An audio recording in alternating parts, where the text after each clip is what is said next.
ICC champions ট্রফিতে ইন্ডিয়ার ম্যাচগুলো যেহেতু দুবাইতে এবং ইন্ডিয়ার স্কোয়াডে 5 জন স্পিনার আছেন, সবকিছু মিলিয়ে ইন্ডিয়া এমন উইকেট প্রিপেয়ার করার চেষ্টা করছে তাদের ম্যাচের জন্য যেখানে একটু স্পিন ফ্রেন্ডলি হবে।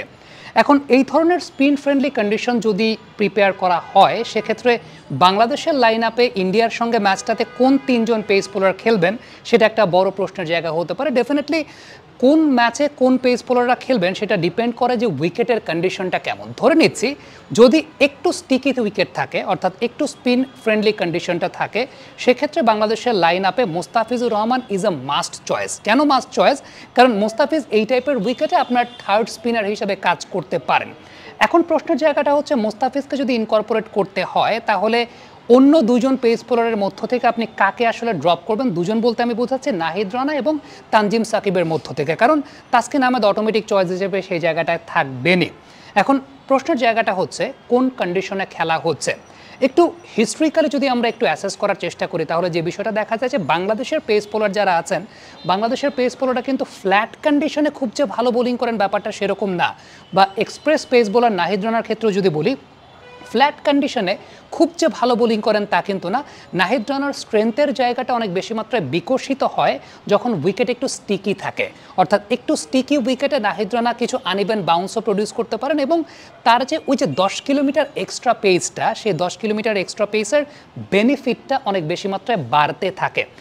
আমাকে যদি ব্যক্তিগতভাবে বলেন যে পেস বোলিং লাইন আপে আপনি কোন 3 জনকে চান, ডেফিনেটলি মোস্তাফিজ এবং তাসকিন, সেই দুই জায়গায় তো কোনো আসলে সন্দেহ বা সংশয়ের জায়গা নেই, তাসকিন তো সেই জায়গায় থাকবেন। বাট মোস্তাফিজকে আমি হয়তো বা রাওয়ালপিন্ডিতে চাইবো না, মোস্তাফিজকে আমি দুবাইতেই চাইবো, কারণ দুবাইতে Mustafiz can be our third spinner. অনেকে মনে করতে পারেন যে এই কথা কেন বলছি, কারণ মোস্তাফিজের যে রোল অফ দ্য রিস্ট কাটার বা ব্যাক অফ দ্য হ্যান্ড তিনি যে স্লোয়ারগুলো করে থাকেন সেটা অনেকটা স্পিনারদের মতোই কাজ করে এবং ওই টাইপের উইকেটে আসলে সেটা অনেক বেশি মাত্রায় বেনিফিশিয়াল হবে।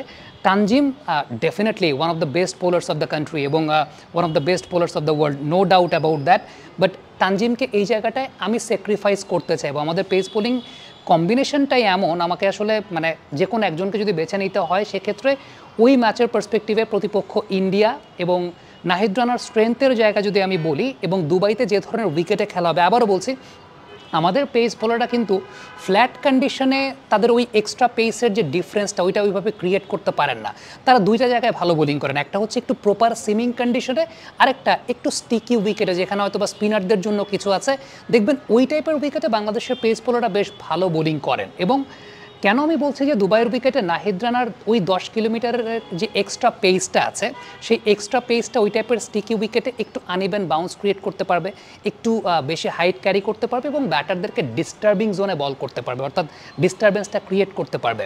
আরেকটা ছোট্ট কথা বলি, সেটা হচ্ছে ইন্ডিয়া যদি স্পিনিং কন্ডিশন বানায় বা একটু স্পিনারদের জন্য সহযোগিতা করে এরকম কন্ডিশন বানায়, সেটা কিন্তু ইন্ডিয়ার জন্য একটা ডিসিভিং জোন। কেন ডিসিভিং জোন বা ইন্ডিয়ার জন্য সেটা আসলে একটু খারাপ। কেন খারাপ সেটা আমি বলছি। আমরা একটা সময় জানতাম যে ইন্ডিয়া স্পিন বেশ ভালো খেলতো, বাট নাওয়াডেজ আপনি যদি গত 3-4 বছরের পার্সপেক্টিভে চিন্তা করেন তাহলে ইন্ডিয়াতে এত বেশি ফ্ল্যাট উইকেটে খেলা হয়, এত বেশি ফ্ল্যাট উইকেটে খেলা হয়, তাদের ব্যাটাররা অনেকাংশে সুইপ করতে ভুলে গেছে। আপনি লাস্ট শ্রীলঙ্কার সঙ্গে সিরিজটা দেখেন, শ্রীলঙ্কার সঙ্গে সিরিজটাতে 3টা ম্যাচে ইন্ডিয়া কিন্তু হেরেছে বিকজ অফ দ্য স্পিনার্স, কারণ তাদের ব্যাটসম্যানরা সুইপ খেলতে পারে না। এটা নিয়ে তখন অনেক আলোচনা হচ্ছিল, রোহিত শর্মা নিজে বলছিলেন যে আমাদের ওখানে এত ফ্ল্যাট উইকেটে খেলা হয় যে ব্যাটাররা আসলে mid wicket, long on long of এই জোনগুলো দিয়ে রান করতে তারা পারদর্শী। সো সুইপ খেলার অভ্যাসটা তৈরি হয় না। নিউজিল্যান্ডের সঙ্গে স্পিনিং ট্র্যাক বানিয়ে টেস্ট ক্রিকেটে ইন্ডিয়া কিন্তু হেরে গেছে।